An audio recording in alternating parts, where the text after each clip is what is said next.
Olá, meu nome é Luiz Cláudio Freire, eu sou advogado e professor de processo civil e na aula de hoje a gente vai conversar aqui um pouquinho sobre as condições de ação no novo Código de Processo Civil de 2015.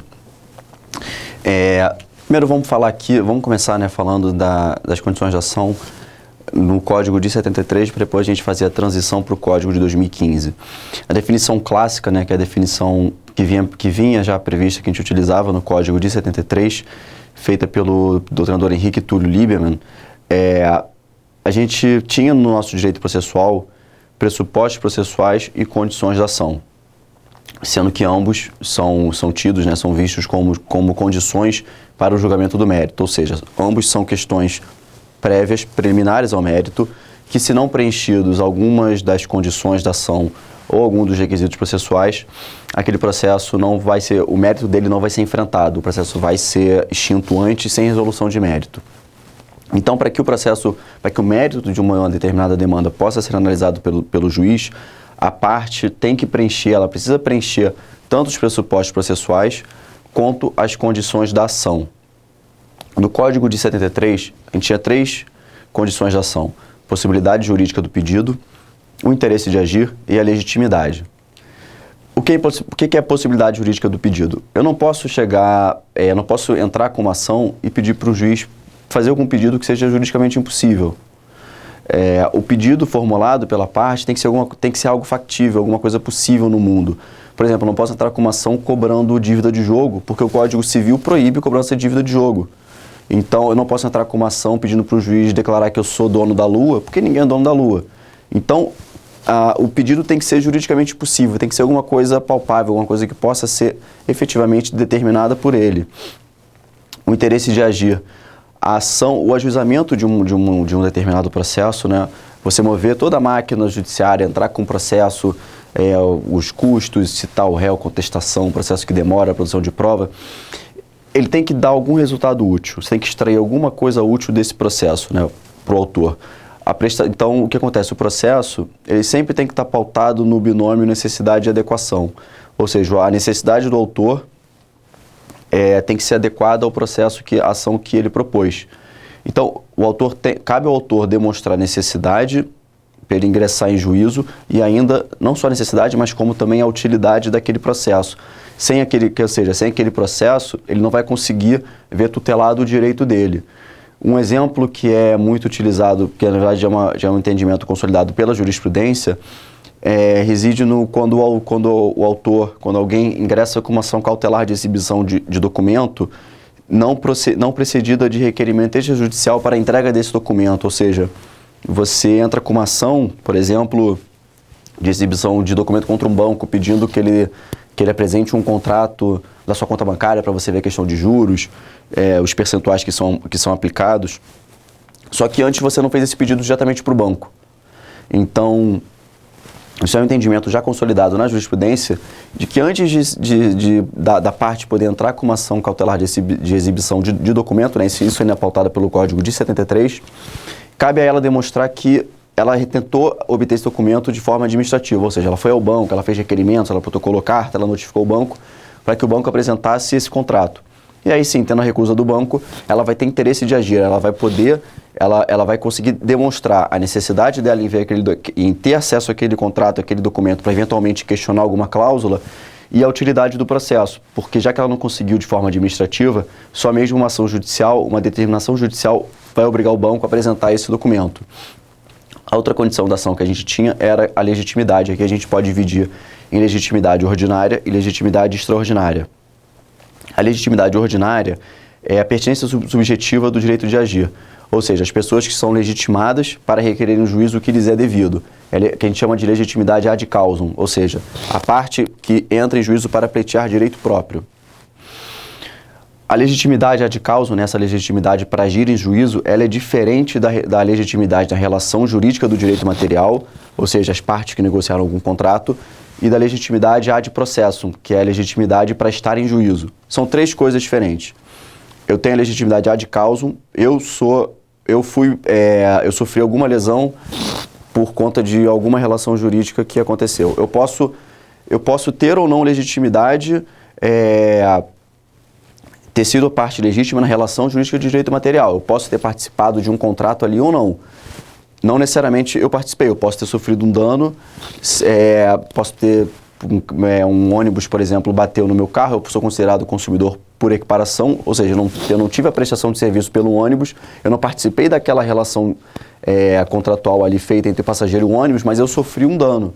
Então eu tenho legitimidade para requerer em juízo o ressarcimento do meu dano, ou seja, eu tenho legitimidade ad causum, sem ter tido a legitimidade na relação jurídica do direito material, a vida entre as partes ali. E a legitimidade ad processo, que é a legitimidade de estar em juízo, os maiores de idade, as pessoas capazes, etc.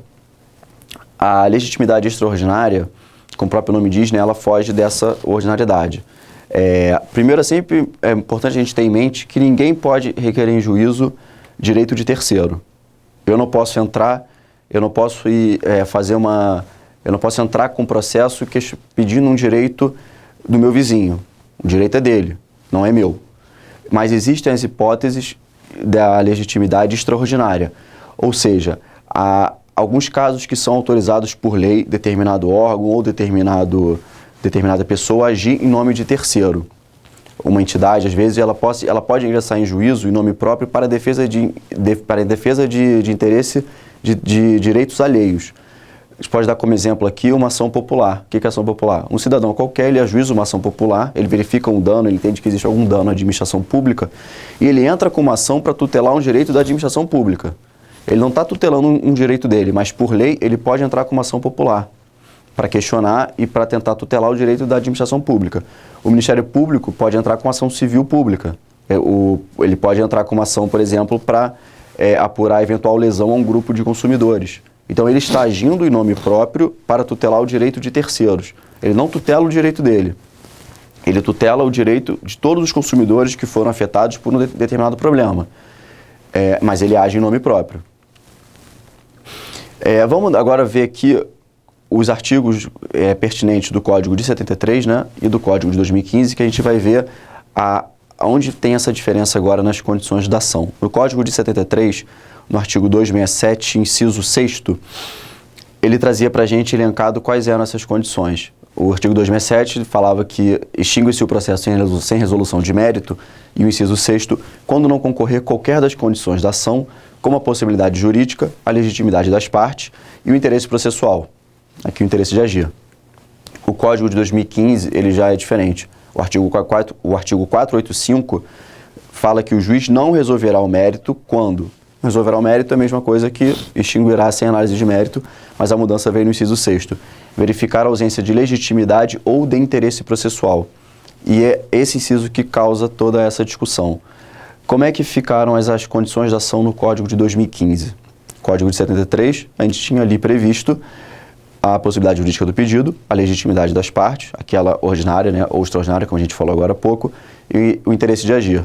O Código de 2015 tirou o pedido juridicamente possível. Ele manteve apenas a legitimidade e o interesse processual, o interesse de agir. Então, como é que fica no Código de 2015? A gente pode falar que a possibilidade jurídica do pedido foi excluída? Sim, ela foi. Ela não é mais considerada uma condição da ação. Ela acaba sendo agora uma análise, um ponto que vai ser analisado junto ao mérito do processo. Um pedido juridicamente possível, na verdade, ele não vai ser utilizado como elemento para extinguir o processo de plano. A grande diferença aqui, né, entre o Código de 73 e o Código de 2015 é que o Código de 2015 não utiliza o termo condição da ação ou carência da ação, como a gente via no Código de 73. Inclusive, o Código de 73 ele é bem expresso, quando não ocorrer qualquer das condições da ação, como ele elenca as três. Então, o fato do Código de 2015 ter suprimido os termos condições de ação e carência de ação causou e vem causando e vai continuar causando durante muito tempo muita discussão doutrinária sobre o tema, sobre o rumo das condições de ação por conta do Código de 2015. Então, a gente tem duas correntes que divergem nesses pontos, uma capitaneada pelo Fred Didier Júnior e a outra pelo professor Alexandre Câmara. Para o Fred Didier, as condições da ação não mais existem como um fenômeno processual autônomo. Elas teriam se transformado em pressupostos processuais. Então, agora a gente teria uma confusão entre condições de ação e pressupostos processuais. Ambos teriam virado a mesma coisa e seriam requisitos que deveriam ser preenchidos, senão o mérito não vai ser analisado. Então, o interesse de agir virou um pressuposto processual. Se ele não for preenchido, o resultado é uma sentença terminativa, ou seja, o processo é terminado naquele estágio sem análise do mérito.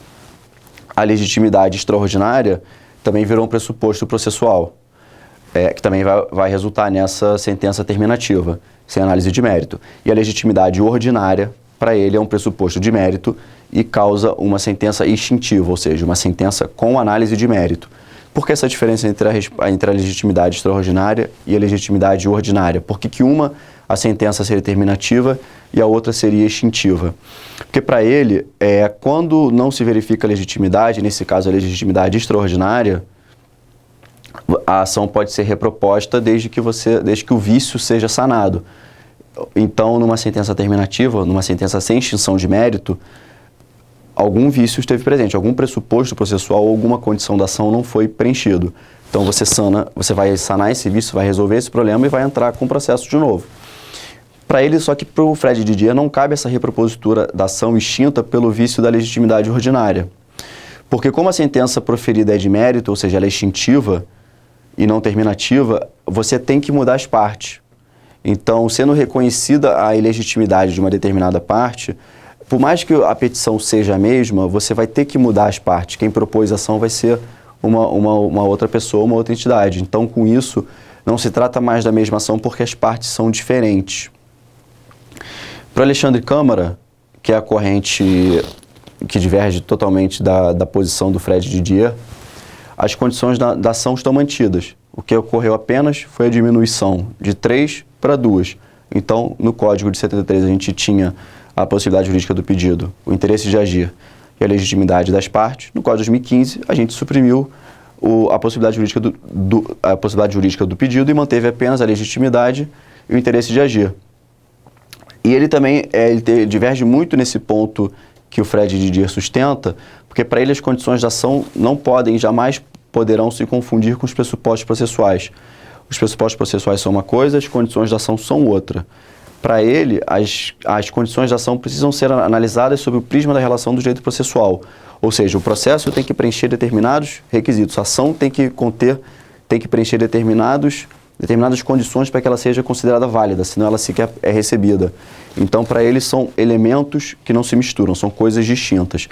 A gente vê aqui que, na verdade, a discussão ela é muito mais doutrinária do que prática. A grande verdade é que se a gente teve a redução do número de condições da ação de 3 para 2, se as condições da ação viraram pressupostos processuais ou não, isso não vai alterar muito a forma como os processos vão ou não ser julgados com base no Código de 2015. Essa discussão fica muito mais a cargo da doutrina do que efetivamente uma discussão prática. Não vai mudar muito na prática. Você pode considerar o interesse de agir e o interesse de agir e a legitimidade da parte como pressuposto processual ou condição da ação. Porque qualquer desses dois vícios, ele vai resultar numa sentença terminativa, ou seja, sem análise de mérito. Seja pelo inciso 4º do artigo 485, que trata dos pressupostos processuais, seja pelo inciso 6º do mesmo artigo 485, que trata das condições da ação. E até porque se o problema, efetivamente, se a ação que foi proposta ela foi extinta por problema na legitimidade ordinária, que a gente falou, que vai resultar numa ação extintiva, ou seja, com análise de mérito, o próprio Código prevê que o único remédio cabível aqui é uma ação rescisória. Ou seja, você vai discutir, você vai tentar rescindir aquela sentença de mérito, aquele acórdão que foi proferido. Porque se você sanar o vício e entrar com uma nova ação, e você, ao invés de você repropor a ação, você vai entrar com uma nova ação, porque as partes vão ser distintas. Então, se você entende que aquela parte que foi reputada como parte ilegítima, a parte ordinária, essa legitimidade ordinária, se ela foi reputada ilegítima de forma equivocada, cabe ali, se for o caso, uma ação rescisória para você tentar rediscutir e desconstituir essa sentença para que o mérito possa ser novamente analisado. Do contrário, você vai alterar essa parte ilegítima, seja ela autor ou réu, e vai propor uma ação nova. Então, não seria uma reproposição da ação que foi extinta. Então, a gente vê aqui que a discussão ela é muito mais teórica, ela é muito mais a nível acadêmico do que efetivamente uma discussão prática. Os efeitos práticos pouco importam, não vão mudar muito. Então, gente, essa foi aqui brevemente a nossa aula sobre as condições de ação do Código de 2015, não tiveram muitas mudanças, mas eu espero que tenha sido bom para vocês e desejo bom estudo a todos.